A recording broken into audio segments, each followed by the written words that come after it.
Merry Christmas, Explorers! I'm David, that's Wesley, and this is the Trailcast.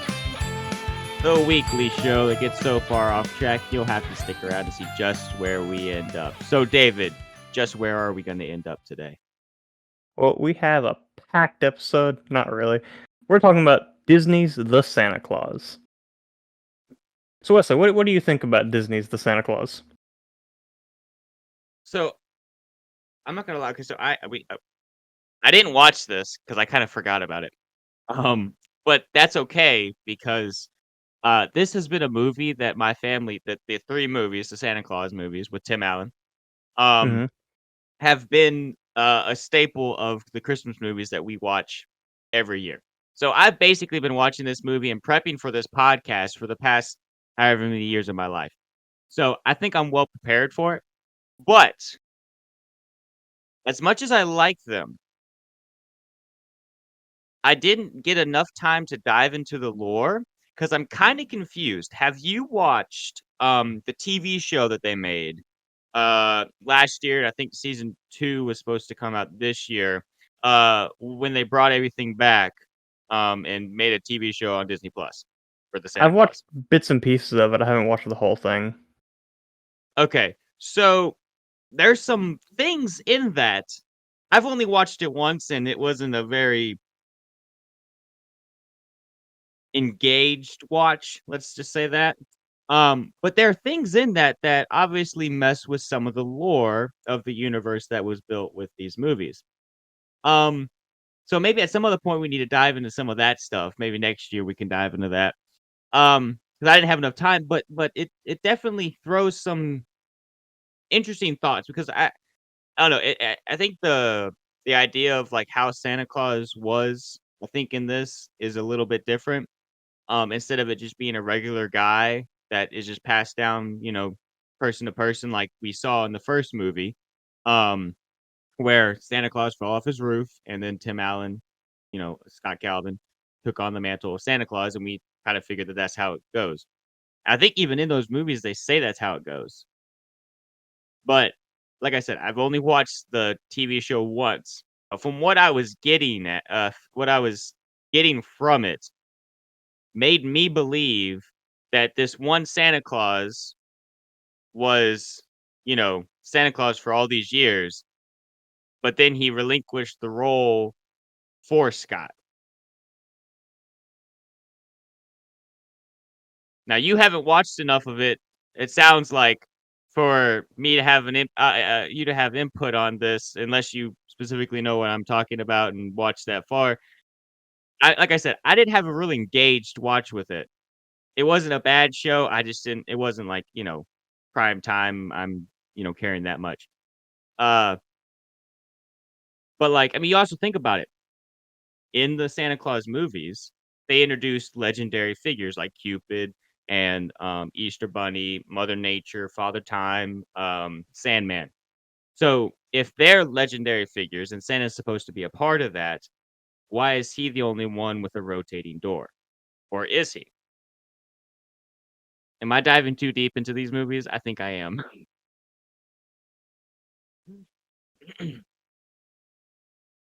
I mean, the way I always thought it was is that, it's just like, after one Santa dies, it's kind of first come, first serve. Like, it's like, Fair enough. I think they just wanted to make a TV show and they didn't think too much about it. hmm. And, they did what they did. It wasn't bad. I prefer the original 3 movies over those. Um, but that aside, David, what is your relationship with the Santa Claus movies? I mean, pretty similar to you. I watched them growing up a lot. Um, I watched the first one today, which, looking back on it, I probably should watch the third one because that's the one that I haven't watched the most of. Because Mhm. I seem to remember that I like the first two more. But I mean, yeah, they are really good movies, and they're to me they're a staple of Christmas movies, like something to watch every year. Mhm.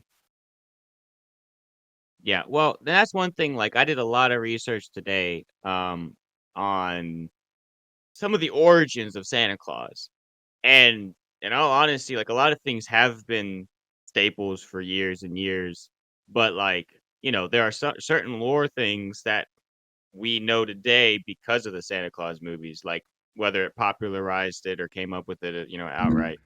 Um, but that being said, David, I do wanna ask you this before we dive more into the movies and just all that stuff. Since we're talking about Santa Claus, okay, that's kind of the basic gist of more or less what we're talking about today. We are talking about the movies, but we're talking about Santa Claus. Um, did you believe in Santa Claus growing up? And if you did, how long before you found out that he wasn't real? I mean, I think to a point every kid did at one point, unless their parents were just like, "No, he's not real." But I don't know. I was probably like 5 or 6 when I Were stopped. you crushed? Not really. No, I was just like, "Oh, Wow. yeah, that makes sense." I Uh, mean, always the analytical one there, David. Um, yeah, I can't honestly say that I ever remember believing in Santa Claus. Now, the reason that is because my parents were okay. My mom didn't care so much. My dad was really strongly against teaching us that Santa Claus was real, and the reason being, from what I remember, is that growing up, his parents, did the normal thing where, hey, Santa Claus, yada yada yada. And when he found out that Santa Claus wasn't real, he was crushed and he felt lied to. And he was like, I don't want to do this to my kids. So they didn't outright ever tell me, like, hey, Santa Claus isn't real. But like they never implied that he was real. So he kind of filtered in with all the other things that were like, oh, this is just a staple of pop culture, but that's about it. It's not anything to really, it's not real. mm, Um, And so I never really thought about it. No, but see, I was the kid at school in like first, second, and third grade when people were talking about Santa Claus. I was like, "Yeah, he's not real, right?" And they're like, "Yes, he is." And I'm like, "No." And they're like, "No, he's real." I remember having a debate one time. I felt like I was a lot older. I felt like I was in fifth or sixth grade, but I feel like that's a little bit old for someone to be believing in Santa Claus. I remember talking with one kid, and I was like, "All right, but let's think about the logistics of this." So a guy comes down your chimney in the middle of the night, breaks into your house, and gives you presents, and then leaves.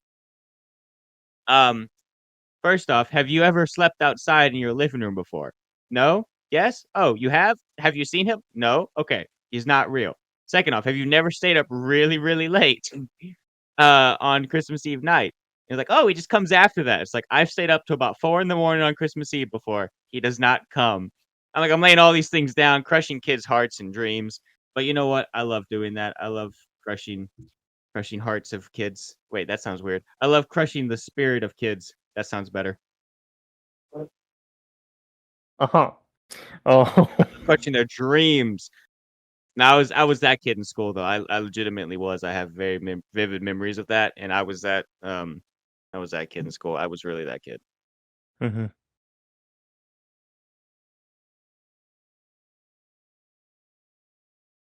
But just think about it too. Like, and I know we did touch on that last week, but like, think about the actual logistics of like Santa Claus. Like, Mhm. how? I mean, okay, so technically he has 24 hours because the way time zones work. If you're being generous, he has more. True, true. But he has at least 24 hours to deliver. That. But like, is that even possible to go like over every like inhabited area in the world in 24 hours? So so apparently, through a series of events, it is a tradition nowadays that NORAD, I don't remember what it stands for, like national something or whatever. It's like a governmental thing though. they have like they track air traffic. You know, Mm. that's one of the things that they do. And on their website, apparently, in the past at least, you could go there and track Santa Claus and where he would be. And they had him start at the international date line and go all around the world to everyone. The reason I mention this because there's a video of Matt Pats that talks about basically how how dead Santa is after a night of delivering presents, not because of the intensity of having to get from house to house. No, because of the amount of food and, in all honesty, kind of surprisingly for at least us here in the Americas, um, the amount of alcohol that he consumes too. So, Oh, because isn't it like a like in Europe and stuff? Don't they leave him like beer and stuff? Yeah. mhm. Um, I don't remember all the specific numbers, but, yeah, essentially, I think I remember him saying something about, like, by the end of the night, Santa would have, like, a blood alcohol content of well, there wouldn't be blood, it'd just be alcohol, but it'd be, like 12,000,000% or something like that, something crazy without the alcohol that he consumes. Because yeah, like, half of the world leaves out alcohol for Santa. So, not only is he stalking our kids, but he's also drunk driving in the sky, so don't take any, Christmas Eve flights because there's some unsafe people out there in the Well, skies. maybe that's how he moves so fast. Maybe, maybe. He's just drunk, But, but yeah, he also said or something he about, like, imagined it all because he's just blackout drunk. eh, that's probably what it is. But there's also a thing where, like, he said that, within the first continent that, Santa would come to, he would have a caloric intake of, like I don't remember what it was, but he said something he'd gain, like, 1,000 pounds at the first in the first country.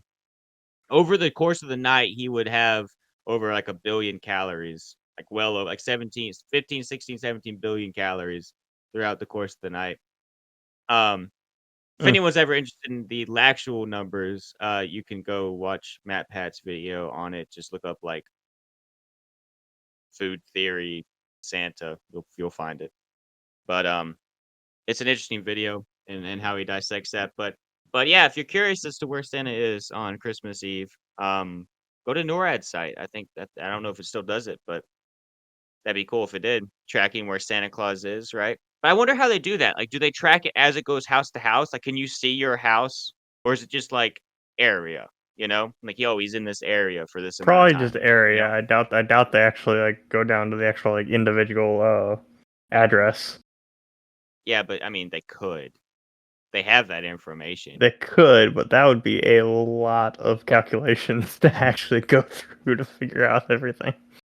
Yeah, well, that's another thing too, and this is one thing that he mentioned in the video, was that, you have to calculate how many people on the planet celebrate Christmas, how many people celebrate, um, this kind of Christmas, because there's different I mean, people celebrate Christmas differently in a lot of different places, and not everyone celebrates Christmas. So, there's a lot of different variables to Christmas. Mm.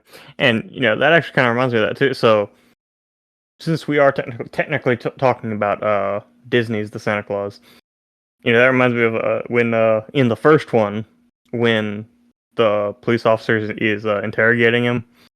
He keeps saying he keeps saying his name, but has a different name for Santa Claus from somewhere else in the world.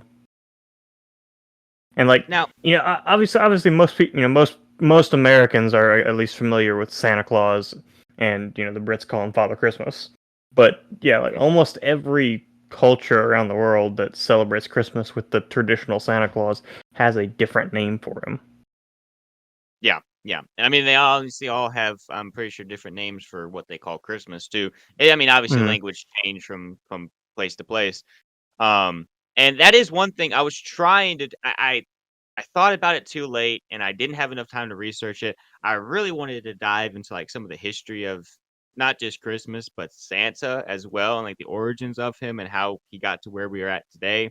Because I thought that'd be interesting, especially since not only are we talking about the Disney Santa Claus, but we're talking about Santa Claus in general. But I didn't have time for that. There are plenty of videos out there if anyone ever wants to It watch was that. Coca And we have Cola. one. That's a lie. Well, I mean, I don't think they actually came up with the character Santa Claus, but Coca-Cola did popularize him in the U.S. at least. They I mean, they kinda did, yeah, they're what we think of, and they did take the idea, and that wasn't as popular, but it was making its rounds. Mhm. Coke's a big thing. So, that all aside, since we are technically talking about the Santa Claus movies and maybe not that first one, um, let's talk about how weird that first movie is. Like, just think about the premise of it. It's basically a custody case with a guy who's essentially going mentally insane And think about this too, and like, being forced into a job that he may or may not want. mm, also like that's one thing that really stood out to me too when I watched it is like, when Scott leaves with Charlie near the end of the movie, he literally did kidnap him. He has no custody over him anymore. Both times, Like, yeah. No, I was thinking wrong. But yeah, he get it. Also, let's think about this. And I was watching a video today, and they mentioned this, and first time I had thought about this. So they had taken away the right, like his custody rights, visitation rights, all that stuff away from Scott. So when he, like you said, when he takes him away at mid part of the movie and the cops start looking for him, he did kidnap him. Okay. mhm. He has no legal right to do that at this point in time. Um, but then what happens? I mean, what's her name? The mom, she throws the papers in the fire. That doesn't do anything. That just burns some papers. Now they have to go, get the other copies of it so they can actually legally take care of it. Like you're not that doesn't Yeah, I mean, legally take care of. he still doesn't legally have custody. Yeah. And that being said too, like where did all the cops go? Like not only is he's kidnapped a kid, okay, but he's escaped convict too because they got him out of prison. And all this is just where did it go? Nobody cares because at the end of the movie there's no cops around for some reason. But in all actuality, like no, he not only did he kidnap a kid, he's an escaped convict too because he busted out of Also, prison. I'm not entirely sure how the law is phrased on this, too, with this, but fact that at the end of the movie, uh, what's her name? The Scott's ex-wife. You keep Any, talking, I'll look 'em up. but anyway, they let Scott go and don't contact the police or anything. So presumably they're also aiding and abetting a criminal. Yeah, yeah. Uh, Laura. Laura, yeah, Yep. yeah. It's and also It's a very the fact that when they start, actually believing that Scott is Santa Claus, like that just kind of comes out of nowhere. mhm. It really does 'cause so that's another thing with, like, the flipping back and forth on this. Like, we also think about, like, Santa Claus 2, right? With, the teacher, Carol, right? That sounds right. Yeah, that's what I was going off of, it sounds right. But think about her, like, first off, you come into the movie, and she's, like, this really stuck up, nobody likes principal, right? And then 2 or 3 scenes later, Scott's asking her out on a date.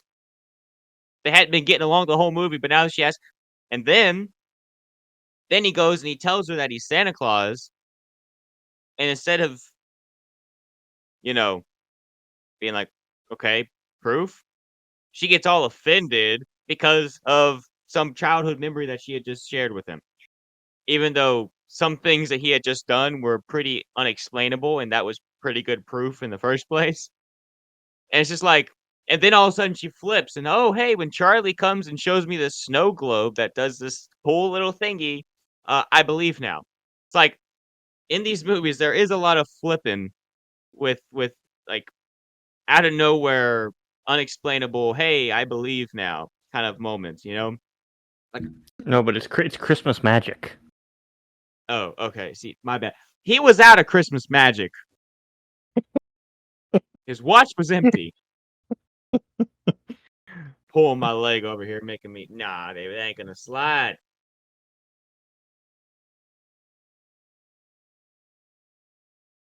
What you doing?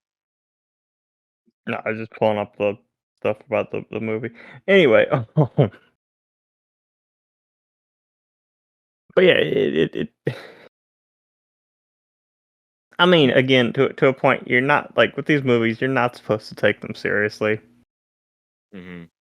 But at the same time, they do a lot of times like don't a lot of times they don't even conform to the logic established in the movie. Yeah, that is a big thing that they do. Um, but I mean, yeah, you are right about the fact that you're not supposed to look too deeply into them because when you do, they don't make any sense. Like, yeah, I mean, even the second one. Okay, well, okay.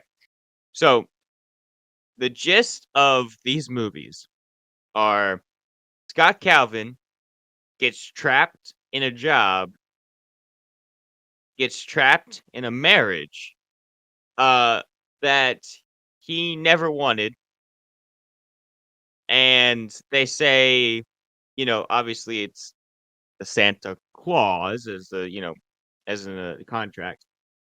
Um, and he's roped into all these quote unquote legal. I don't know how I don't know what the actual legality of it all is supposed to be, but supposed like legal contracts or whatever, um, that are illegal. Yeah, illegal because he doesn't know anything about it. So I mean, it's funny scenes, right? Where it's like, oh, you put on the coat, you become Santa Claus, and they have the magnifying glass because he's old and he can't read. Whatever, that's funny. Oh, he's old and he can't read, and he has the magnifying glasses. No, now he has to get married.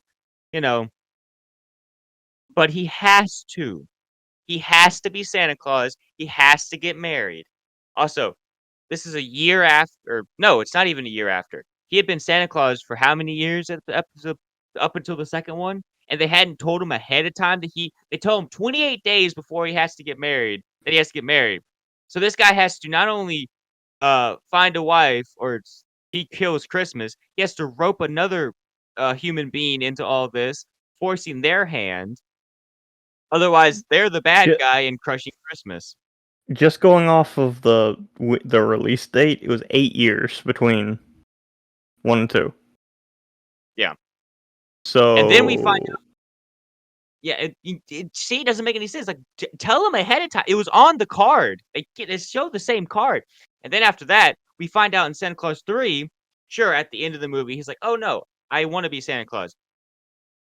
But at the beginning of the movie, he's asked, do you wish that that wasn't the case? Do you wish that you were never Santa Claus?" And he says, "Yes, I wish I'd never been Santa Claus at all." You know, and even before Frost got him to say those specific words, he was still beforehand essentially saying that in a very roundabout way.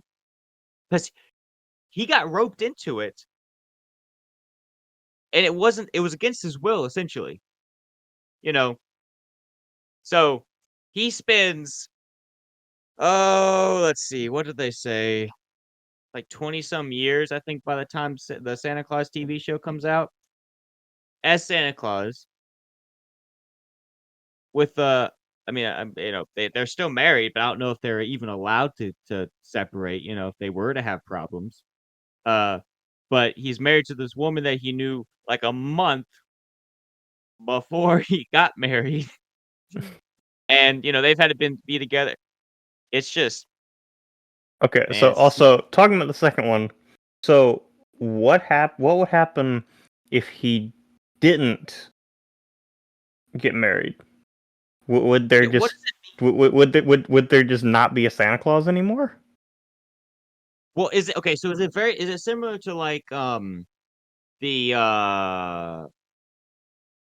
so they talk about how like Christmas will like there'll be no more Christmas, right? What does that mean? It will be similar to like in Elf when they're like there's no Christmas spirit. Like, is it similar to that?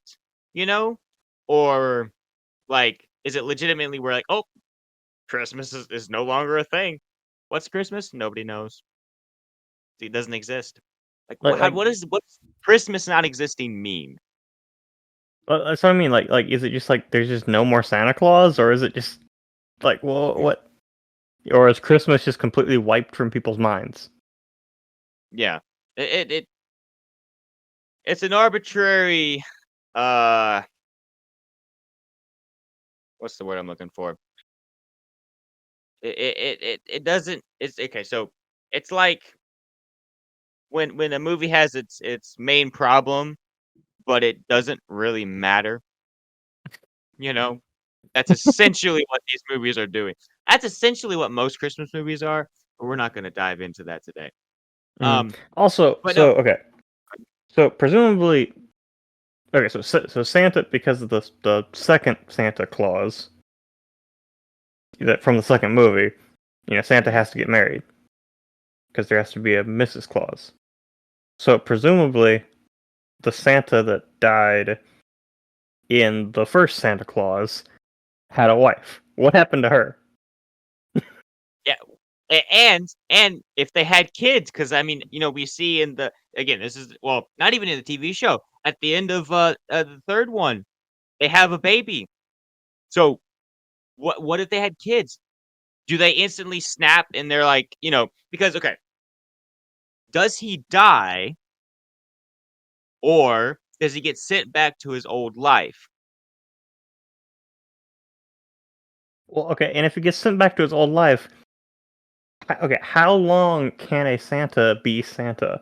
Like, okay, so let's say if that Santa was Santa for a couple hundred years, because Santa's Mhm. pretty much immortal. Would he just go back? Would he go back to his old life, like back in time, or would he go back to his old life in present day and just not fit in with anyone? Like, what? What is the? That's too heavy for me. No, no, no. That's oof, oof. But I mean, you think about it too. Like, okay, that's first off. Think about how stupid it is that Santa fell off the roof because some guy said, "Hey, you!"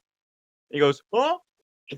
He stands up too quick or something, and he misses place his feet, and he falls down a roof, lands in the softest, fluffiest snow ever, and then he force ghost evaporates out of there. Like, it really doesn't make sense. Like, if he died, his body should still be there. So is Santa a Jedi? Yes, that's my theory. No, no, no, but, like, okay, so and I don't wanna dive too much into this, and I think, it's better for us to just stick strictly on the movies and not really talk too much about the show. But in the show, they talk about the fact that, like, he slipped off that roof on purpose, which is the only logical reasoning for him slipping off that roof because nobody in the history of anybody would ever fall off of a roof like that, just because someone said, "Hey," I mean, how many dogs has he had bark at him? You know? Like, how many worse things Or has he had happen? how many parents has he been in contact with? Because presumably he's not that careful. Because like he Yeah, was he being very loud. very loud. Yeah. I mean, we put aside the fact that Santa's logistically makes no sense. Um, but, you know, even on that note, like, it would have to have been something that was planned. Um, but, even if it wasn't, and this is randomly how it happened, like you said, where's his wife? Where's his potential kids? Where's he? Is he dead? Also, how fast the elves got over it? I mean, I know they're, like, immortal and they've been around for they have pointy shoes older than you, but that and doesn't mean that, like, they didn't grow attached to him. and presumably there's been a bunch of Santas over the years. The snow globe room, Yeah. which So that alone that alone is pulls what I really pull into question, and I might just be misinterpreting the Santa Claus lore that they had, but I feel like they changed it in the TV show. So from what I was hearing, like the Santa Claus Jerry from Parks and Rec, Jerry, Terry, Larry, Mm. Gary, whatever you want to call him. Um, hey you, he'll probably respond to that. But anyways, he plays Santa Claus, and he's supposed to be one of the legendary figures, right? And Scott Calvin, they mentioned this. Scott Calvin was the first human to take the role. So who snow globes? You established that beforehand, and now you're retconning your own stuff. What are you, Star Wars? Sorry, I had to add that in there somewhere. I don't think it's as bad as George Lucas re-releasing the same three movies however many times until he released the prequels. But No, but okay. As much as that is true, George Lucas didn't keep his lore straight in his own right. Disney once again screwed up, um, screwed up their lore on another project. and But like okay, like the first three movies, even though there was like 12 years between the first and the third one, still man, the movies managed to keep the lore relatively consistent. yeah, I mean, it also goes back to the fact that like there's not okay unless you really look into it. There's not a whole lot of lore to the original movies. They bring in lore with the TV show, so I that's mean, where the questions come in. the lore The in the original movie, the lore in the original movie is essentially that Santa Claus is real, and it's not a single person; it's a mantle that gets passed down. exactly, and the That's it. elves are constantly there. Yeah, Yeah. I'll say as much as I do love the Santa Claus movies, I'd say that my favorite. Okay, and this is one thing that I do have a little bit of a bias on. But I love the snow um movies. Um, yeah, they're called Snow with Tom Cavanaugh. I really like him, so that's my biggest thing. But in those movies, he so Santa Claus is a thing that's passed down from father to son from Saint Nicholas, and they have magic powers and all that stuff. Instead of them having elves, though, he makes all the toys himself. Now he has magic and he can do it a lot quicker than everyone else, but he does it all by himself. And so essentially all it comes down to is that it's basically just him, Mrs. Claus, and whatever children they have. And, they pass down the mantle of Santa Claus. Now, the fact that they got that many boys, they had to try a lot or they had a winning record. But you know, it's Also, still fun. Go ahead. if that family lineage is that long, presumably that family would be like huge by now. Like there'd be like Yeah, 10th, 12th maybe. cousins. Yeah, if unless they had a son and they only had one child, and there's just son, son, son, son, son, son, son, whatever. Um, some crazy luck there if that were the case. But it's also nice too because like in it, he obviously doesn't have the traditional like he plays as himself. He's a tall, skinny guy with black hair. You know, like he doesn't have a white beard. He doesn't have a belly full of jelly. And they just go with that and they say, no, this is actually how it's supposed to be, which is kind of a nice refresher. But then obviously, if you want the traditional Santa Claus, you get this here. But then you have to explain some things. What happened to the old Santa Claus's wife and kids? How stupid is the old Santa Claus? Was he dropped on his head as a child? Why can't he stand on a roof? He's been doing this for however long. He can't stand on a roof. How many times had he been delivering presents to this specific house? I mean, come on. Also, why was he like out on the roof like in the first place? I mean, the bag lifts. From what we saw from what's Scott was doing, the bag lifted him up and dropped him down the chimney. So why was he even on the roof to begin with? Yeah, yeah. Also, with how loud he had been, why wasn't he already in the house? He had What been was he stomping doing? around the roof. I know. He's just going over do do do do do do do do, clapping his heels on the roof. Like, come on, man. You got how many thousands of houses, millions of houses to reach? You can't You be don't have toe time to tapping on. dance on every single roof. I mean, Yeah, I know. See, that's why it takes him a whole night. He has the magic to do it instantly, but that's another thing. If he has the magic to do it instantly, why would he go? Because you presumably he could like and then presents, right? Because he does that in Santa Claus too. He just basically snaps his fingers and he has a bag full of presents for everyone in the room, right? At the faculty mm, party. Why doesn't he just and then all of a sudden presents are all or the world? if he has to like be in proximity, why can't he just like fly over every house, not even stop, and just like have stuff drop like parachutes into down the chimney?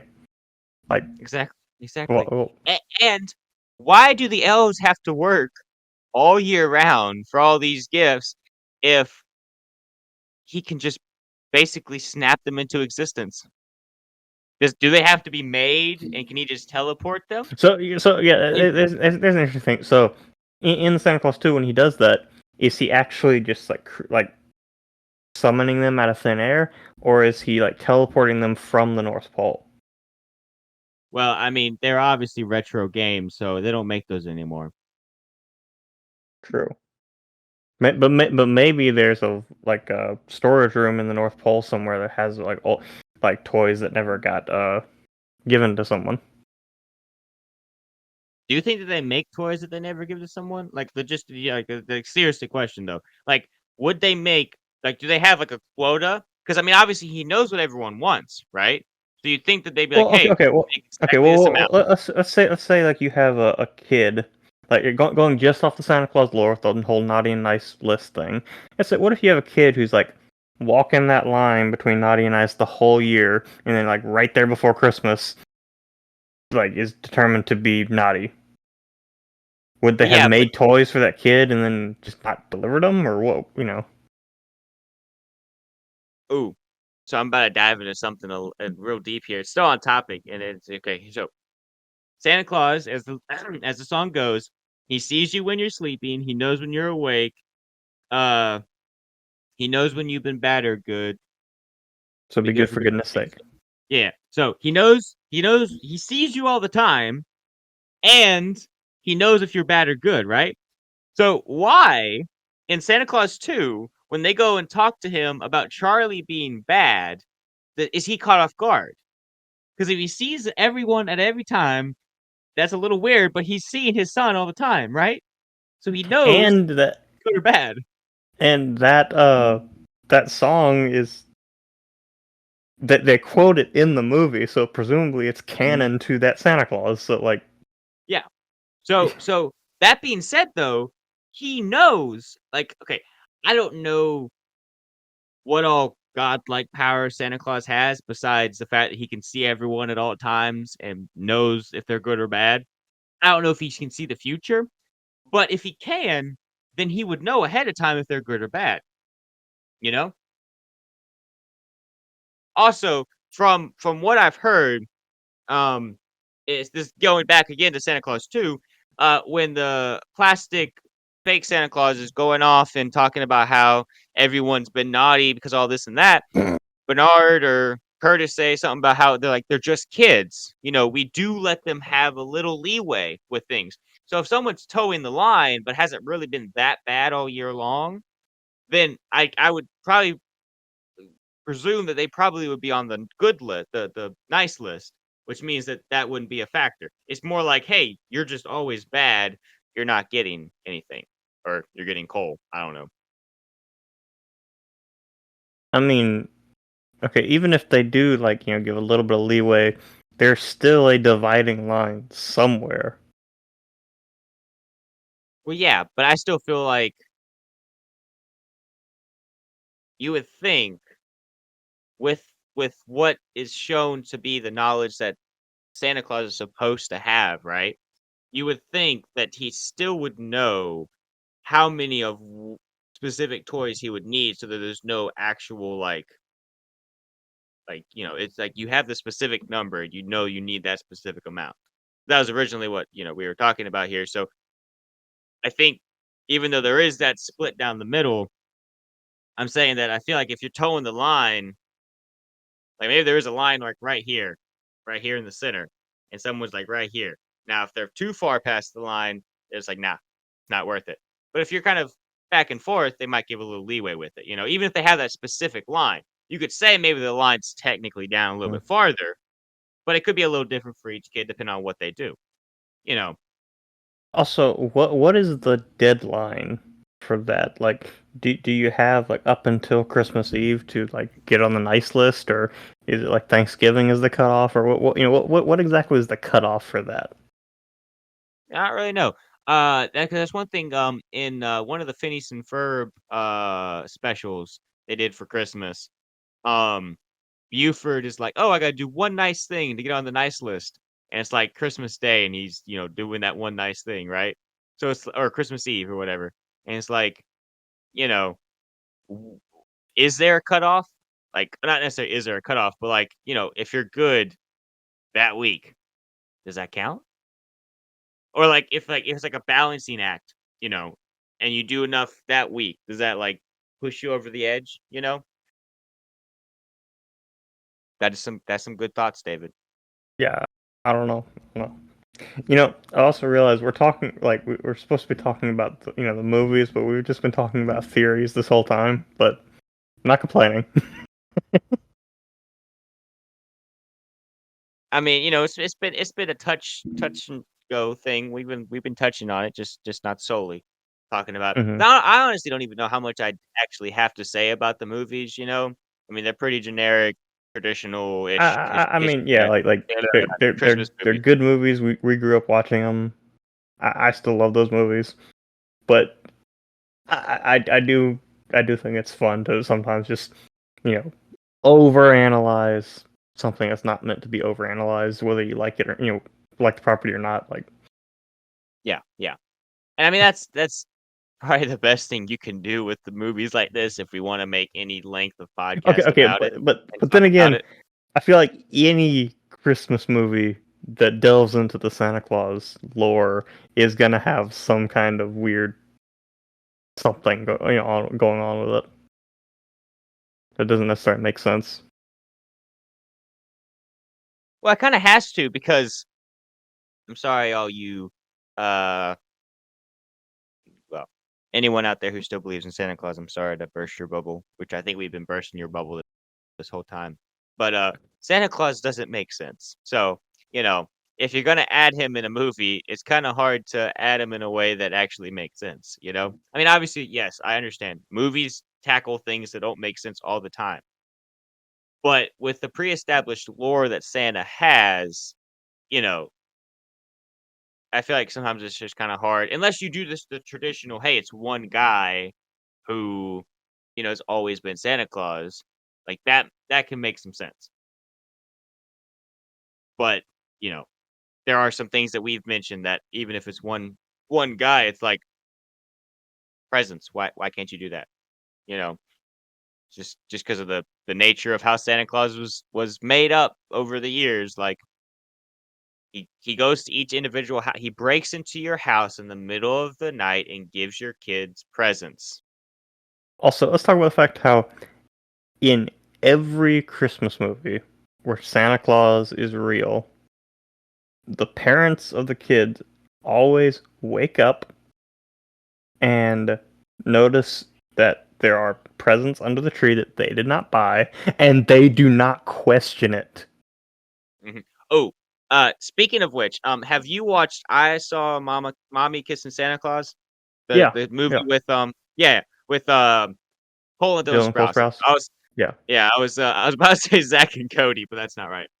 So Cole and Dylan Sprouse were in it. One character, but they both played. Um, Mm. and in it, at the end of the movie, there was a present that the kid wanted. Um, and his parents couldn't find it. Wake up Christmas morning, and they see him playing with the present that he wanted. And they had talked about it the night before about how they couldn't find it because it was all sold out by the time they got around to and getting it for him. and the And they were just mom like, "Did you get it?" and It's yeah, like, "Did you get it?" They're confused. the mom, the dad, and the grandpa are all talking about it like, well, I didn't get it. Did you get it? And none of them. And then that's the furthest they take it. They don't question it Yeah. any more than that. And they pan out, and this is the end of the movie, and they pan out and they look at the thank you, they pan out of the house out like a window, and then on like where you can see the roof, and on the roof you see footsteps or footprints or whatever. And it's just like, but yeah, they don't go into it any further. Like, I feel like that would be something that I definitely would be questioning pretty hard, And you know? so, if that was a regular thing of like presents just randomly appear under the tree Christmas, like why would there be anyone who doesn't believe in Santa Claus if that was the case?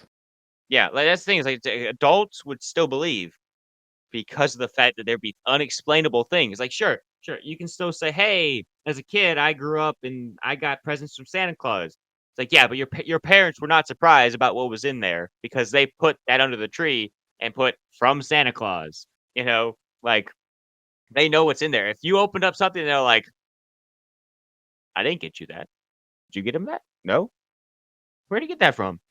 Then there'd be something to actually question. Hmm. But that never And, happened. and and there probably would be some parents who set up traps or something to catch Santa Claus because he's breaking into your house every Yeah, I Christmas mean, like Eve. we Like, talked about last week, right? With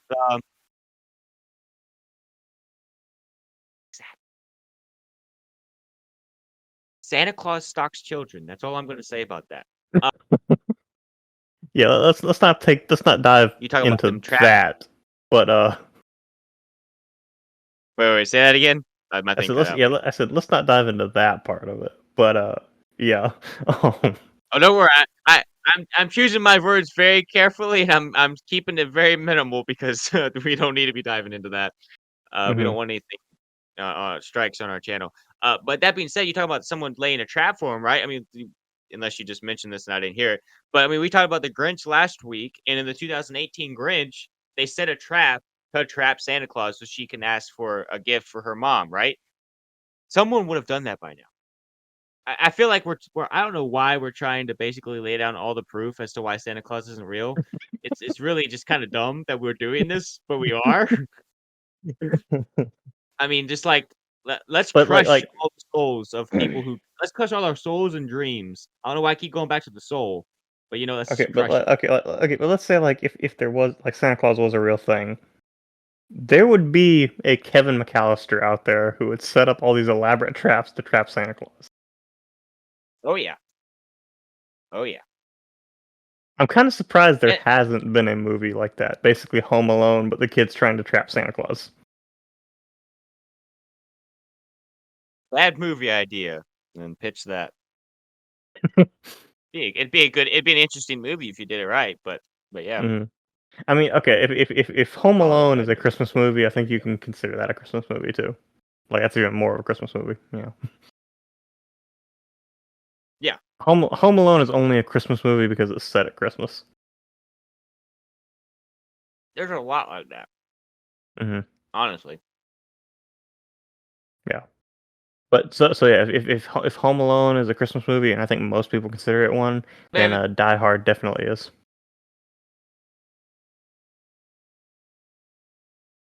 why not? I mean, it's the same reasoning. If you want to consider Home Alone a Christmas movie, you No, have to it is. You're consider. right. Yeah. No, you're definitely right about that. Um,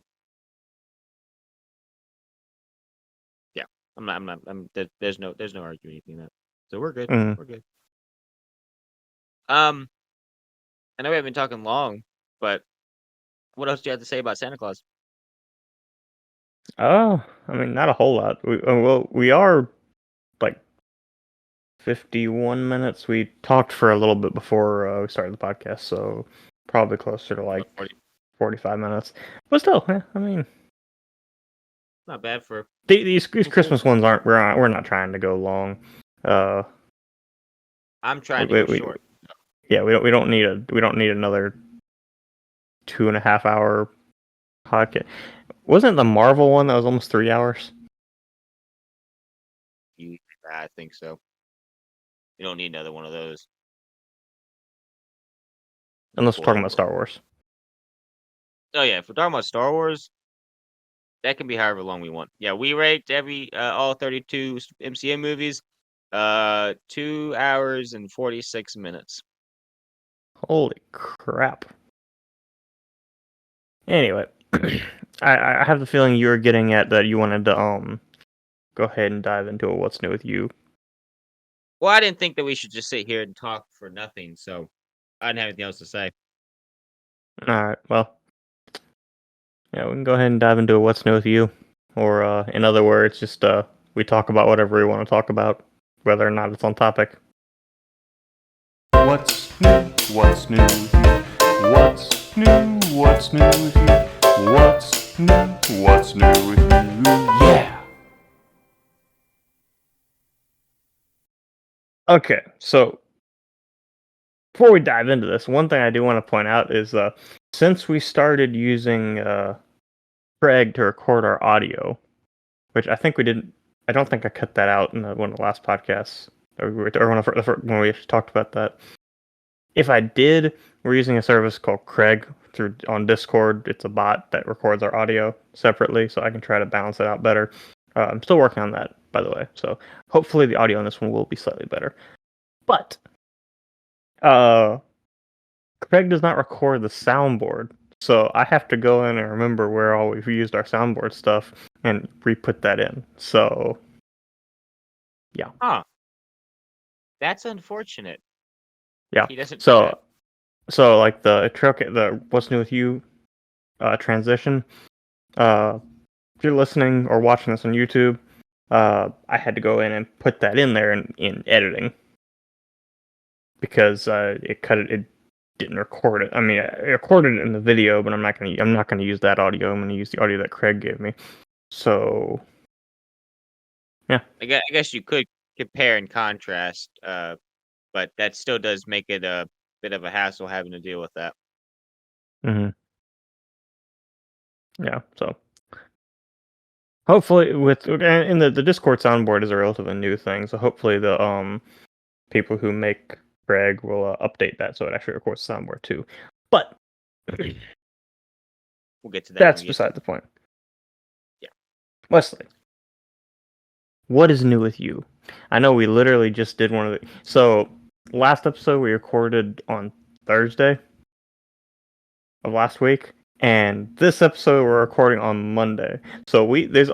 I know it's been a week for y'all, but there's only been 3 days between like 3 full days between recording last time and this time. So I don't know that there is much that's new with you that you didn't already mention last week, but So, I can talk about this. Have I don't know if you have. Let's find out. Have you ever watched a movie called Bad Santa? no. Okay. Well, instead of watching the Santa Claus movies, I watched that last night. Sarah had Okay. mentioned uh my sister-in-law or her sister-in-law. I guess it's both our sister-in-laws.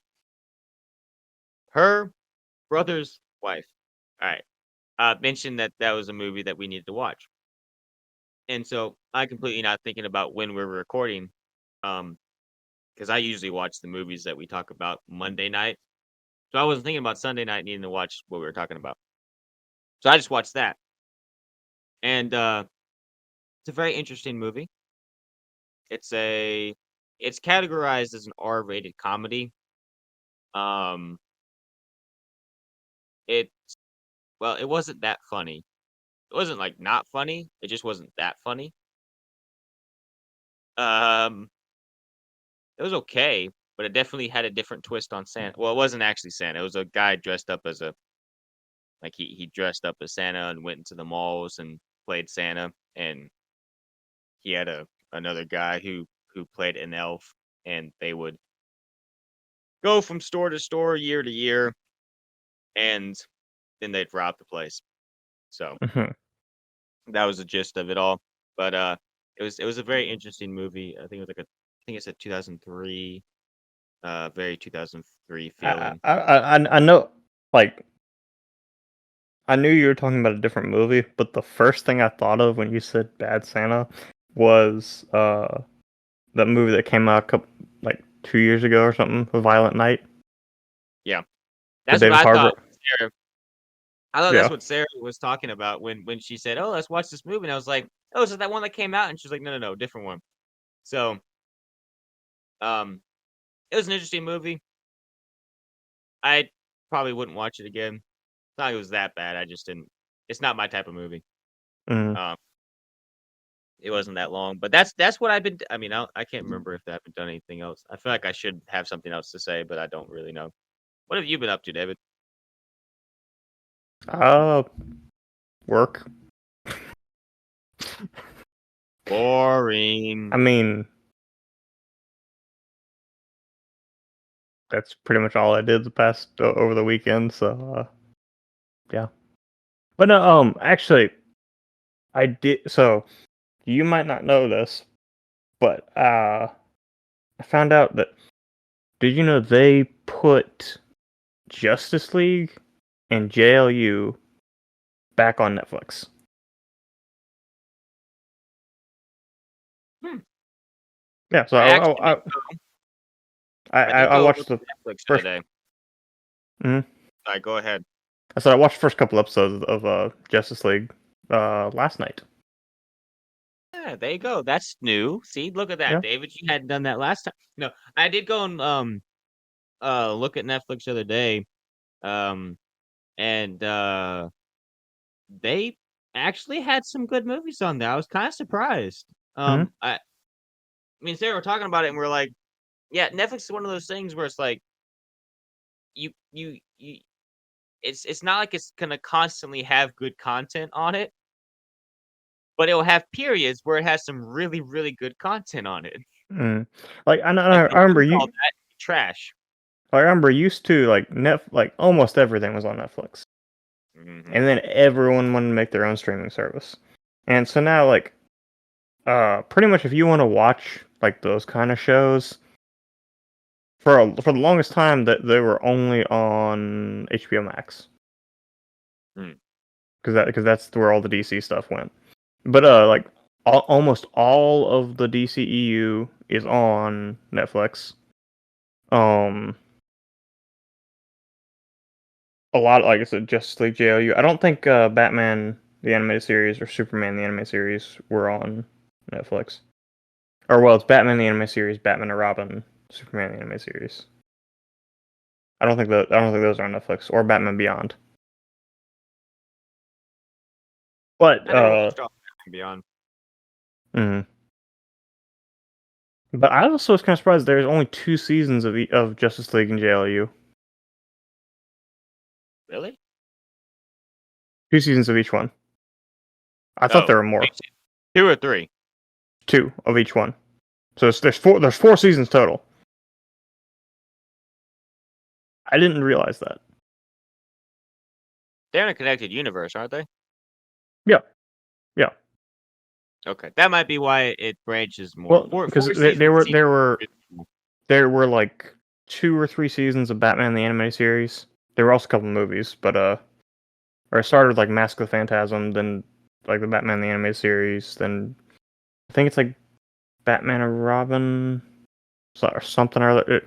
There was another Batman series, and then Superman the animated series, then Justice League JLU, and Batman Beyond, and then Static Shock takes place somewhere in there too. Mm-hmm. It is kind of weird to think, like, so we grew up through a lot of the MCU, and even before that, we watched some of the, like, Avengers Earth Mightiest Heroes, and then Avengers Assemble was another show that came out a little bit later. I know you and I both have watched that. A lot of the X-Men TV shows growing up, we watched a lot of those, I remember.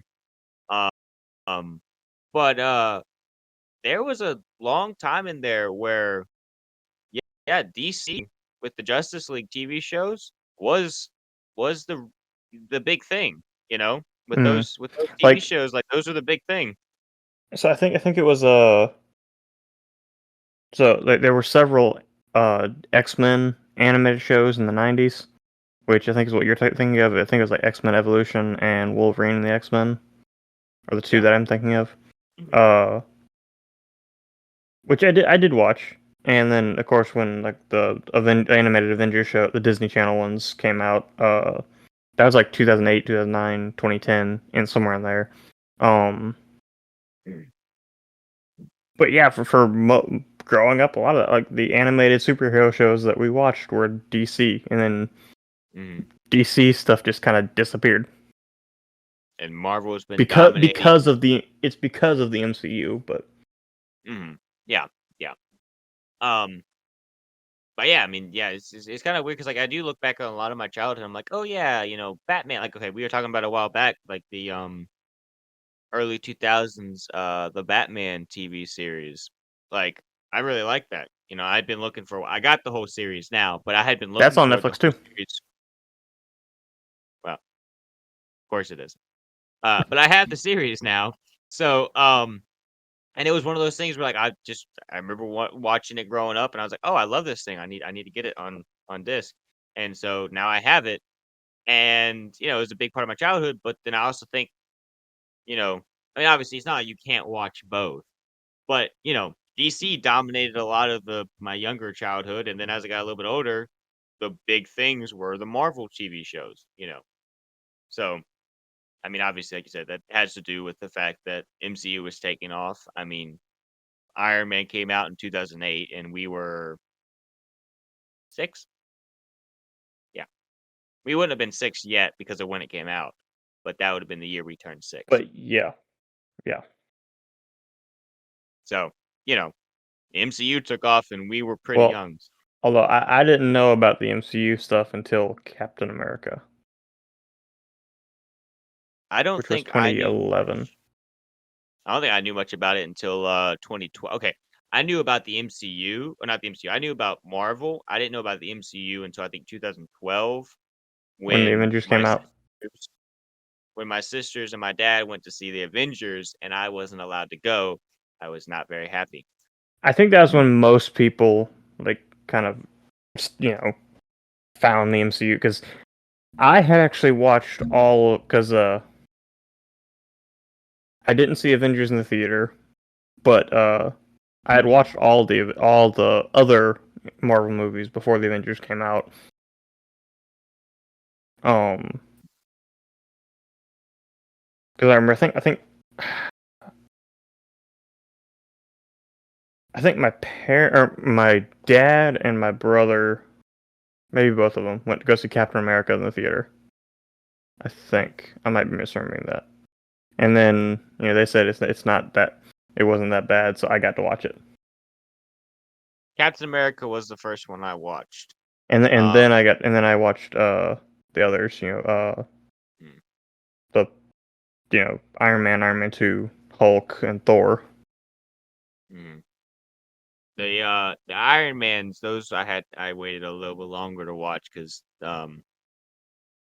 so okay, here's the thing. In the Iron Man movies, like a bigger thing with them is the sexual content that's in the movies. There is more in that in the Iron Man movies than in the rest of the MCU, but there's really not that much in it, you know? I mean, there's a couple innuendos. That's about it. Yeah, but I'm saying like there's not really that much, that in all honesty I hadn't seen in some other, I mean, they'd come over, they'd cover my eyes, stuff like that, maybe turn around. Things like that. But I had like watched other movies that had some worse, maybe not worse stuff, but the same stuff in it. So I'm just like watching that. I'm like, why couldn't I watch this before? you know, but I've seen them all now, and now I really don't care. So Now, you probably do remember this. So, what was the first PG-13 movie that you watched? Lord of the Rings. Lord of the Rings. I remember I was bugging my. Actually, no. Sorry, no. Okay, that wasn't the first one I watched. Spider-Man, the Tobey Maguire Spider-Man was because my mom took a nap on a Sunday afternoon, and my dad put on Spider-Man for me and my other sisters, and I was like 5 or 6 years old, maybe a little bit older. But she woke up, she was not happy because it That's was not a even that movie bad. that That's not even that bad of a movie. Like, no, but it was like the it's got action a and all little that stuff. violence, but Yeah, and then maybe a little bit with the but other than that, like if I hadn't watched that one, Lord of the Rings was the first one because I remember bugging my parents so much because okay, I'm not as big of a Lord of the Rings fan as you or Sarah, but for whatever reason, I was really wanting to watch them. Maybe my sisters were going through their Lord of the Rings phase with reading the books and watching the movies, and I was bugging them so much, and finally my mom was like, "Whatever, let your dad decide," and my dad was like, "Okay." So he just put the movie on and we watched it. But those were the first two I remember yeah, I watching, think I and I think distinctly remember both times. Lord of the Rings was an earlier one for me. I don't remember exactly when I watched them for the first time, but it was an earlier PG-13 movie that I watched. But oddly enough, the first PG-13 movie that I can remember watching was also a Marvel movie. Hmm. It was the original Fantastic Four. So it was also a Marvel movie, but it was not a good one. Yeah, I remember when I first watched that one. That was I'd watch it again. It's cheesy and funny. Like it's funny in a Okay, bad okay, way. okay, But it's like okay. you know, It, and I've watched it more recently too. Like, it's not okay. It is a bad movie, but Mhm. it's rewatchable. Fan Yeah, Four Stick, the 2016 one, is just a bad movie. I've never watched it before, and I don't plan on watching it. Yeah, the early 2000s ones. It's been longer since I've seen Rise of the Silver Surfer, but Mm. those are corny and stuff. But they're early 2000s movies. Actually, they might have been made in the 90s. I don't remember when they were made. But like I said, I don't they're corny. But every movie from that era was corny. yeah, yeah. And also you got to think about the fact like I am curious to see how Marvel integrates the Fantastic Four into the MCU because, like, okay, obviously we got Mr. Fantastic in one Multiverse of Madness, but we didn't really see a whole lot of him showcase his power, and there's some No, weird we just things. we only got to see him get turned into spaghetti. Yeah, yeah. So, but like you think about it, it's like there's some weird things with them that are kind of hard to do with the power set that they have when you do it live action. Because I mean, it doesn't look natural to stretch. And I mean, the thing they do the Hulk, so they could probably do the thing, but then their CGI with the Hulk's been getting a little weird recently. So, um, and then you have a whole entire character that's invisible half the time. The easiest one is Johnny Storm, right? That's his name. No, yeah, Johnny So Storm. but there are some things creatively you'd have to look into with doing that. But I don't know. If Marvel keeps their quality up, it's going to be just another Fantastic Four flop. But if they go back to what they were doing, they can make a good movie off of it. And like I said, I want them to do a really good Fantastic Four movie because not even because like I mean I like the Fantastic Four. They're cool characters, but because Doctor Doom is probably one of my favorite Marvel villains, and I want to see them do that character justice. And because he's so intertwined with with the Fantastic Four, they need to do the Fantastic Four right too. Mm-hmm. And you also get Yeah. Galactus in there too. Galactus is also another character, another Marvel villain I would really like to see in live action, and And not then a Cloud this right. time. What was it with Marvel or with not even Marvel but superhero movies making like comic book villains just clouds? Like they did that with Galactus in Rise of the Silver Surfer, and they did that with Parallax in Green Lantern. Like I mean, it happened twice, but it's still weird that it happened twice. Like, Formula for making a bad movie. You have a bunch of things here, yada yada yada. Cloud villain at the end is on the bottom of the list. Punch a it, cloud. See who wins. Mm. Also, they also picked the worst Green Lantern to make a movie of. They should have done a Jon Stewart movie because Jon Stewart is the best Green Lantern. I don't keep up enough with Green Lanterns to know the ins and outs of all the different ones. Green Lantern or Jon Stewart is the Green Lantern who was the main Green Lantern who was in the Justice League show. Mhm. Yeah, I remember the name. Um, I just don't know enough about him to say who's good and who's not. I mean, I mean, hey, I know Ryan Reynolds hates the fact that he was in that movie, but you can still see that. I mean, in watching that movie, it's one of those times you can see a good actor struggling with a bad script because he tries his best with it, and it's a young Ryan Reynolds, so obviously he's not like he is now, where he's more seasoned and you know he could probably do better with this even a bad script like that. But yeah, you're probably right. It probably would have been a good idea to do a different version of him. But oh well, we got what we got, and Deadpool shot it. Well, that's why I'm really looking forward to James Gunn's reboot of the DC universe. Mm. Okay, so he's obviously making Superman Legacy. He's writing and directing it, and just from things he's said about it, I feel like it's gonna be a good movie. But that movie will shape his DC universe because if you can get Superman right, you can have a great Justice League. But if you get Superman wrong, we saw that with the Snyderverse. If you get Superman wrong, it's not gonna work. Mm. That you got to get the big hitters right. If you don't do Superman, either, Batman, Wonder Woman. hmm If you get those three right, you're and I think that with the DCEU, I think they hit Wonder Woman on that, like they nailed it.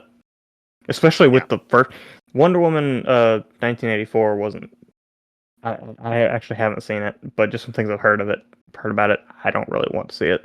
It it sounds was hot. bad. But the first one, I don't care. It was basically just a rip off of the first Captain America movie. It was still a good movie. They ripped off a good movie. Yeah, but that was probably one of the best of the DCEU. It's the only one that I saw that I like. And then I also think Ben Affleck could have played a good Batman. He just wasn't in any good movies. Yeah. And I think Henry Cavill could have been a good Superman. He just wasn't in any good movies. Yeah, I agree with that. I also think like the big thing that they did that really messed them up is they tried to get to Marvel's level instantaneously. Like Batman didn't have his own movie. You need to have a Superman movie, then have a Batman movie, and have like a Wonder Woman movie, and then maybe have like an Aquaman movie, and then go into your But you need but like I said a minute ago, those three are the three characters you need to nail. So you need to introduce those three characters first. yeah, yeah, and then introduce like maybe like one other character, and you could since Aquaman with the DCU because of Jason Momoa, he's bigger now. Aquaman is so you could maybe introduce a character like that, or you could go and do some random other character, and then go into your um you know team up movie or whatever, and then you know go from there. And Mm. you can introduce characters in that, but make them more side characters than you know.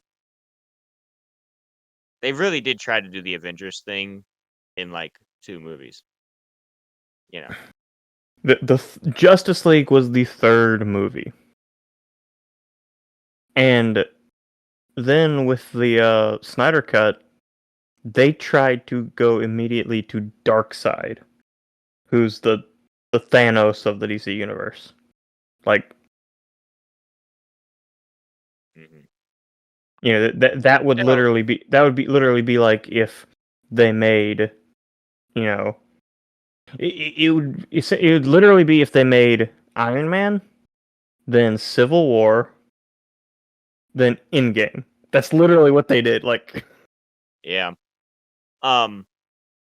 Also, like, I think this is one good thing that they got going for them now is that James Gunn is over it. They have a hmm head. hmm As far as I know, they didn't really have a head. They didn't really have a goal. They didn't I have mean, a they you know kind of did. They driving kind of did when force. they kind of did when they had Zack Snyder directing them, but then they fired him.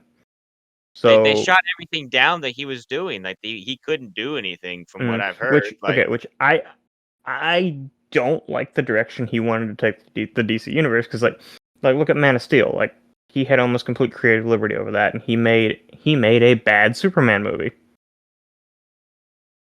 And you know the rest of his universe just kind of crumbled because of it. So I don't.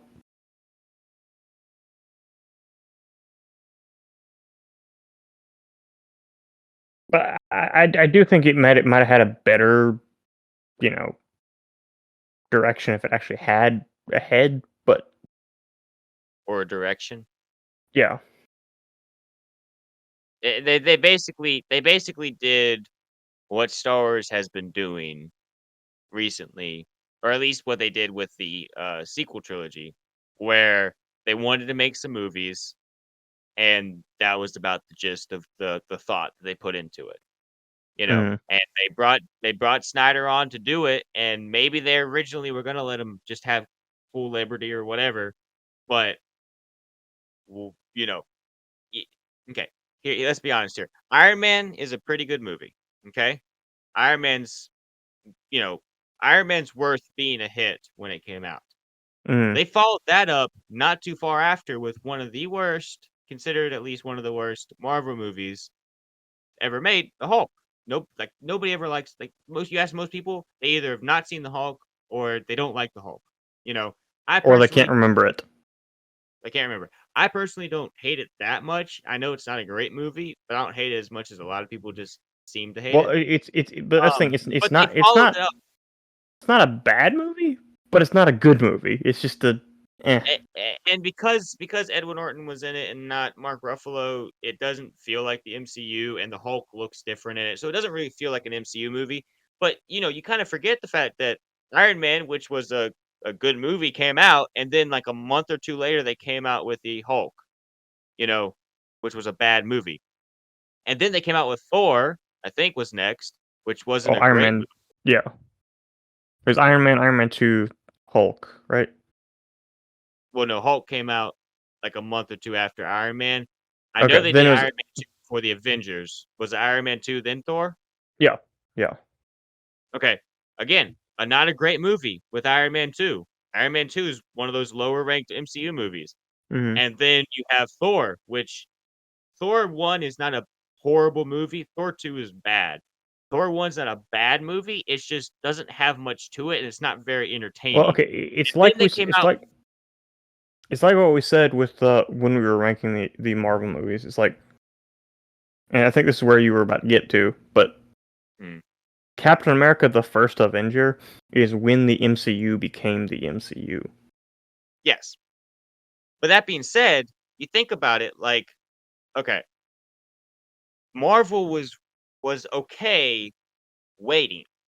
hmm Essentially, Marvel made like 3 bombs in a row. I mean, they might have made good money, but they made 3 bad movies in a row hmm before they hit their Captain America. They had a good movie, 3 bombs, and then a great movie, you know? And then they were able to start the MCU like they've just been successful going, upward trending up until recently, up until Endgame. hmm DC wasn't willing to take that. You know, Zack Snyder made a bad movie, and then they don't let him do anything else from there. He doesn't have full creative liberty over Justice League. I don't know who does he do Batman v Superman, or He whoever did did that was obviously a bad idea. But he did Man of Steel, Batman v Superman, then they replaced him with Joss Whedon on Mhm. Justice League. It's one of those things where it's like, okay, there are certain times where someone makes a bad movie so bad you just you don't move on with that. But like it's one of those things where you gotta give it some time. You can't expect it to be an overnight success. I mean, hey, David, we're doing this YouTube thing, right? I think we both can agree that we know we're not going to be overnight successes. We have a bunch of flops on our channel as far as videos go. We have another channel and we have a lot of flops on those too. It's not an overnight thing. And obviously these are million, if not billion-dollar companies, but still, for something to start going and starting something to have cultural effect like Marvel has had up until Endgame, it takes time. I mean, Marvel, when Endgame came out, I think Endgame is still like the biggest box office in history. I think Endgame is still at that.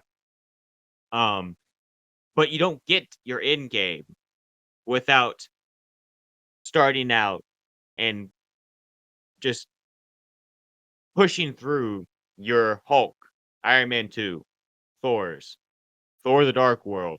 You don't get to where your end game is without pushing through those bad movies and getting to your Captain Americas, to your Avengers, to your, Winter Soldiers, Civil Wars, and then you get your Infinity Wars. And that's the one thing that, it's obvious, obviously, we've talked about this before, and everyone talks about this. DC was impatient, and that's why they failed. And I think that one with James Gunn being at the head, from everything that he's done, at least with Marvel, he has good ideas and he's a good writer, good director. Um, and if he's the creative head and they actually have that, I think that they will be able to do some good things with that moving forward. But they have to be patient with it too. You and I both like football. Um, One thing that pisses me off as a South Carolina fan is everyone expects new head coach Shane Beamer to be winning the SEC after 3 years. They don't realize that South Carolina is not does not have the money, does not have the same program that a Georgia does or that an Alabama does, and they Mm-hmm. expect him to take this middle of the pack SEC team, all of a sudden expect us to be this big name. It's like, no, you got to give him some time.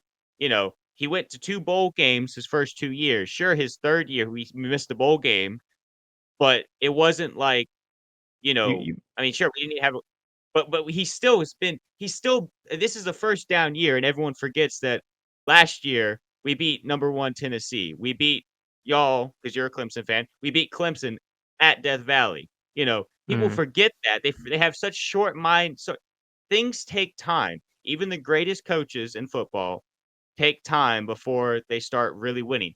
Dabo did not start winning national championships his first year there.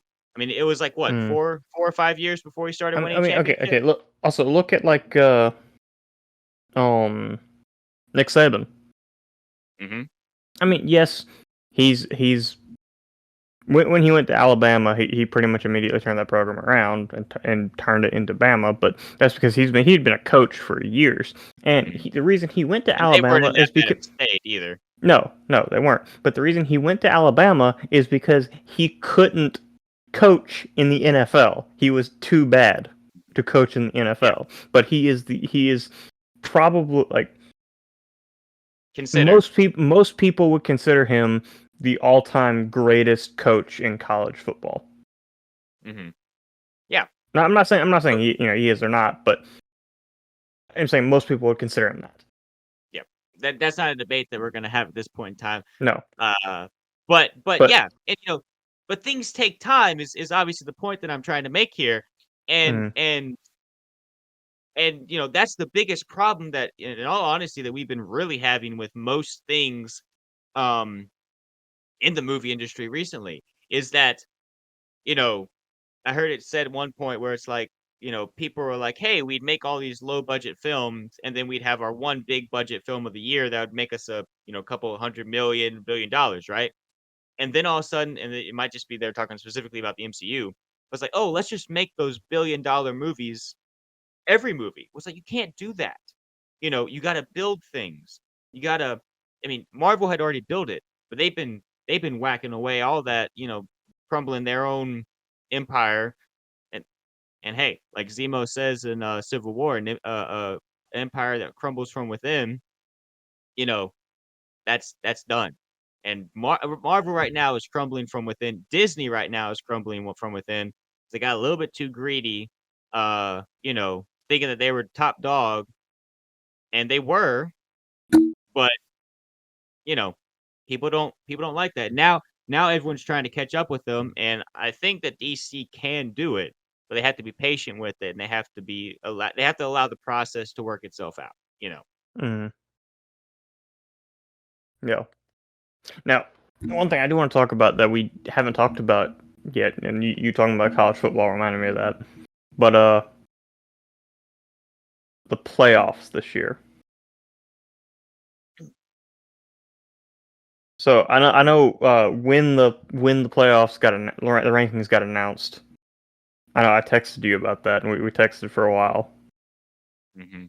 But just it's so okay for anyone listening to this who is not that familiar with college football, doesn't keep up with it. So this year, 2023 season, the college football national playoffs is going to be Michigan, Washington, Texas, and Alabama, which they are 4 of the 5 Power 5 conference champions. But the problem is that Wesley and I have with this. I don't know. You may have changed your tune a little bit since we talked about this, so I won't speak for you. But problem I have with this. I'll say my piece when you get done. Okay, but the problem I have with this is okay. So Michigan and Washington went undefeated all year. So they obviously deserve to get in. Texas only had 1 loss. Alabama also only had 1 loss, and that 1 loss was to Texas. However, there was the team that they ranked number 5 overall, so just outside of the national championship, was Florida State. And Florida State won the ACC, so they won the 5th Power 5 conference, and they also went undefeated. So if you go by record, Florida State should be ranked number 3. Mm-hmm. And there are some extenuating circumstances with all this, because Florida State's quarterback is out. He's not going to get to play. He wouldn't get to play in the national championship if they'd gotten in. He won't be able to play in their bowl game.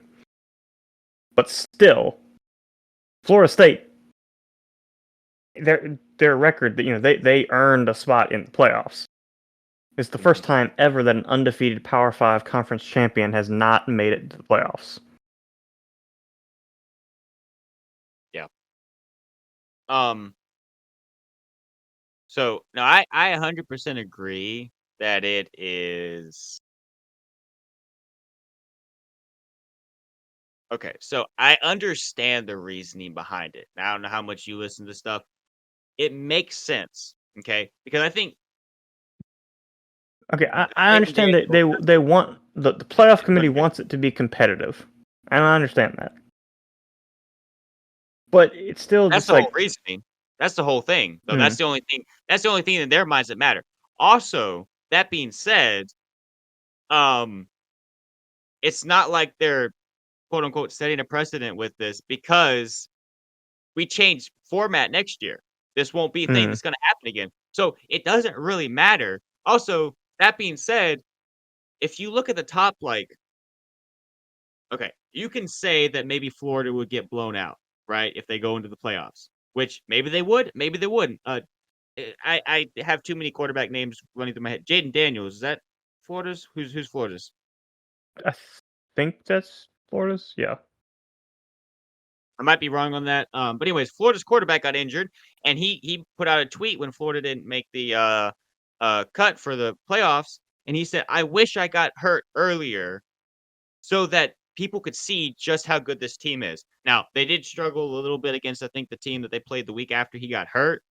But I mean, if nothing else, that could just be them trying to rebound from the fact that they, Okay, that I'm pretty sure lost the that quarterback was in the I'm fourth. pretty sure that was when Florida State played Florida, which was a rivalry game, which every team struggles with, no matter. Yeah, Bama almost that's lost true. to Auburn. Bama is one of the Bama best still teams lost in to the. Auburn. Bama's one of the best teams in all the land, and they almost lost to Auburn. You gotta kill them. You gotta kill them while you got them down. If you don't cut the head off, they're gonna come back, and that's something So that that's what I mean. Like it was a college football rivalry taught me. game. That's what they Rivalry did. games are always That's what they did, close. though. That's what they did. I heard this saying go all around with all the sports radio that I listen to and listen to podcasts and all that. They all say if you don't cut the head off, Bama's gonna come back, and they didn't cut the head off. Auburn had the chance to do it, and that's why we're having this discussion currently. But I do agree, Florida got screwed. This is Mm, why I say if you look at this top, are we expanding to an 8-team playoff, 12. or is it 12? 12? Okay. If you look at the top 12 teams, some of the lower seeds maybe not so much. If you look at the top like 8, 9, that's some good football. So I'm not of the opinion that expanding the college football playoff is the best thing that ever happened. I'm not necessarily for or against it. I'm curious to see how it plays out. Like, it's already been decided. That's whatever. Like, I had no decision in it when it was being discussed, and I didn't have any say over it. Now it's happening. I still don't have any say over it. I'm curious to see how it goes. But Mm, I'll say this. If next year is anything like this year, with the way that all these teams are, that will be some good football to watch. mm. All those top 10 teams, you're gonna have some other ones, but like, those top 10 teams. Okay, I know it's structured a little bit differently than that, because it's like the top conference. Is it just the top 5 conferences, or I mean, they still would usually be ranked in the top 10 or whatever, but I think it's top 4. Maybe it's top 5. I don't know. it's whatever it is. But anyways, so they have, their seeding, however it goes. But the top teams in college football right now, and this year, if they matched up against each other, you'd have some good football. And I don't think that it's going to dilute, Mm, as long as it stays like it is. I will say Florida got screwed, and they don't have a chance to prove themselves in the playoffs. Okay? You can say and look at it, hey, they would have gotten blown out. You can say that. But you probably would have said the same thing about TCU last year. And sure, they got blown off in the championship game, but they won to get into the championship game. So that means that another team would have gotten blown out by Georgia anyways. mm. So, You you know, can't say that. You're not knowing numbers are one thing. What happens on the field is completely different. So you can say all you want that you know what's going to happen. And that's what the playoff committee is basically saying. They're putting a value on Jaden Daniels.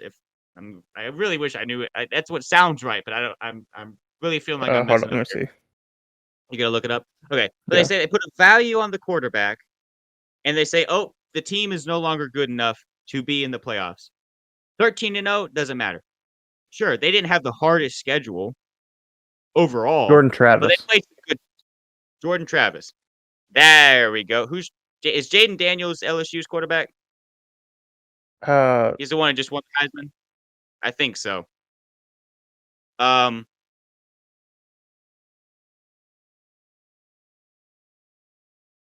yes, Daniels. yeah, Pretty sure. Yeah, he's LSU's quarterback. Yeah. that's why it's in the mind, is because he just won the Heisman. Okay, Mm, so Jordan Travis got injured for Florida, and over here, and they putting up value on this kid's how good he is, and basically that he would be the reason this team wins. You can say that all you want, but like you said, the only example we have of them playing is in a rivalry game. Okay, teams play out of their mind in a rivalry game. South Carolina has sucked really bad and played good games against Clemson before on a rivalry week because mm, it's different. Okay. mm, So rivalry weeks are different. So there's no evidence on the field to show no real. I mean, obviously you can say whatever you want about that one game, but I mean, Florida State's been up and down all year long.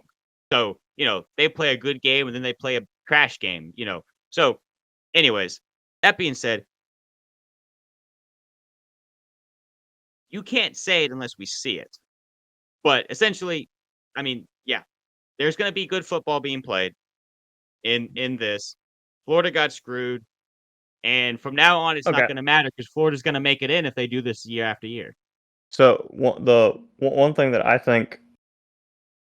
Okay, so Florida State is playing Georgia in a bowl game. I forget which bowl game it is. It's one of the New Year's Six games, but they're playing Georgia in a bowl game. If Florida State beats Georgia, because Georgia didn't make the playoffs because they lost to Alabama, but Georgia is still an elite team. Oh yeah. If Florida State can beat Georgia in a bowl game, I think the playoff committee needs to admit that they made a mistake. Because if Florida State can beat Georgia, then they could have played competitively against Michigan or Washington, whichever one they would have matched up. Probably Washington, because they probably would have put Texas at 4. I mean, it would have meant that if they played against Bama, that they would have been compared. I mean, they obviously wouldn't. Bama and for FSU wouldn't have both made it in, but that means that they would have, been able to match up against them as well. I'm curious if I can find this real quick. I'm gonna look up the Florida's schedule for this past year, because I'm kind of curious to see. They did have a couple games, but most of the year was pretty easy. So they blew out LSU, which LSU wasn't a great team this year, but they weren't bad. They didn't blow y'all out, but they won by they won in or I think it was double overtime. It just says overtime here against y'all. Okay, well, yeah. So they beat y'all, but obviously it's a little bit of a closer game. They beat number 16 Duke, which I don't know how Duke ended up in the end of the year, but they were playing pretty good at the beginning of the year. Well, okay. To be honest, they were only ranked because they beat Clemson. Yeah, I think Clemson was ranked. Well, no, they beat LSU at the beginning of the year, and LSU was ranked. No, I was talking about Duke. Oh, Duke was only ranked because they beat us. Yeah. Okay. I didn't keep it up with Duke. And then they played Florida, which, okay, they might have struggled against Florida, is what people are saying. They still almost beat them by 10. They beat them by 9 points. It's not like a crazy win, but that's still, point wise. I didn't watch the game, so obviously the points don't tell everything. And then they didn't blow out, but they beat LSU Louisville. So Louisville, yeah. they didn't have a crazy schedule, but they also had a schedule that was not a given that they were going to win. Okay, So all the games. They didn't have as good of a resume as Bama does, but you can't go strictly off of resume. You have to look at resume and record together. But the decision that the playoff committee made just goes to show that they don't actually care about most deserving. They only care about what's going to make the most money. Because Bama is the bigger brand. Mm-hmm. Well, they've never been in a position like this. Like you think about last year with TCU, right?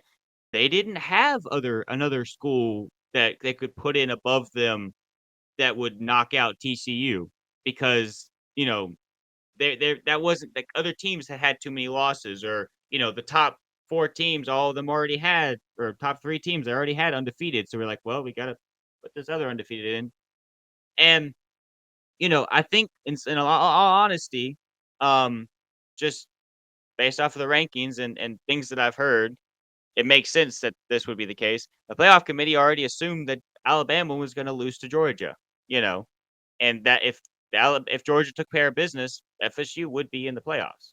Because it would have been 4 undefeated conference champions, yeah. Yeah. And I think that was kind of what they were going for. But then they had to scramble to figure out what they were going to do with Alabama, over here. And if they're going to put Alabama in, they had to put Texas in. Because Texas beat them earlier in the season. Yeah. Yeah, yeah. I don't think okay. In all honesty, I don't think Texas is good enough to be in the playoffs this year. But they had to put them in because they beat Bama. hmm I mean, who'd they lose to? Like, was it Oklahoma State? Which one was it? I think it was Oklahoma. So a team that's not crazy good. I mean, obviously, I know it's like a rivalry game or whatever with the two teams, but like, still, they lost that game.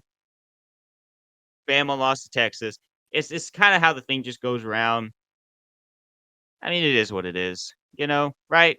I mean, obviously, it sucks, but no amount of complaining or being upset about it is ever gonna. Like I was saying about the playoffs, like I had no decision in any of this.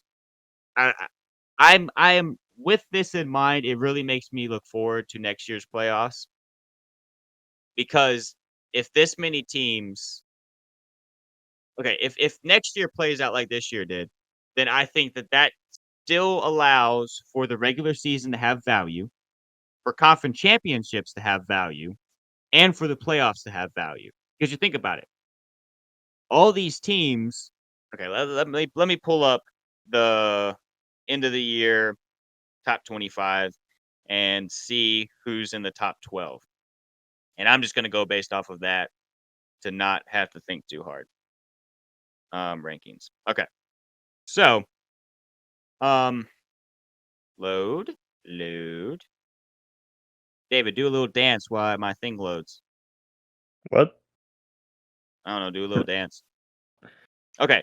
So we got Michigan at number 1, Washington, Texas, Alabama, FSU, Georgia, Ohio State, Oregon, Mizzou, Penn State, Mississippi, Oklahoma.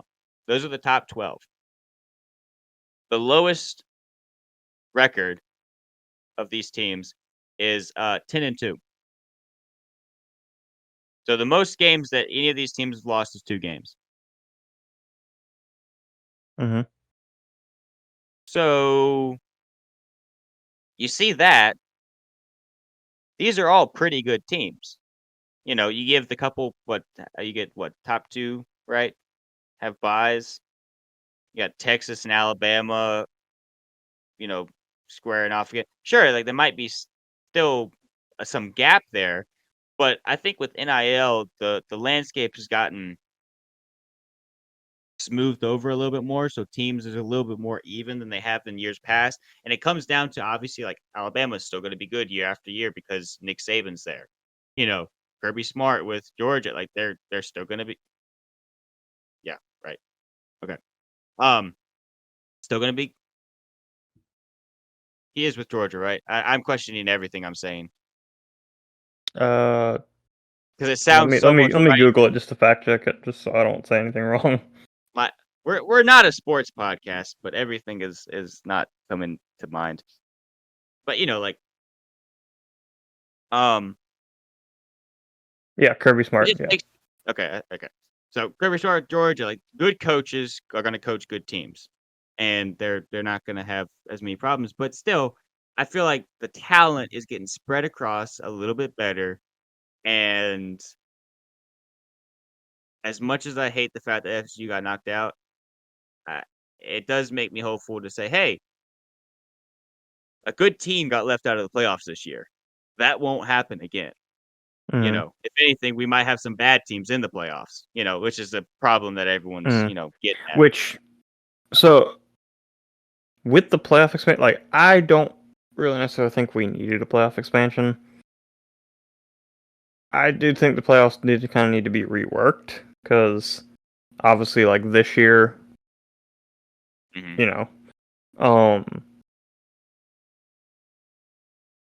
I think maybe an 8 seed or an 8-team playoff would be better than a 12 team. I think a 12 is a little bit too well, much. honestly, this year we needed to have like I feel we almost needed to have like an emergency 16 playoff. Give Michigan and Washington a bye and have Georgia FSU play and Bama Texas play, or they might not have want to have do a rematch between those two, but still, Yeah.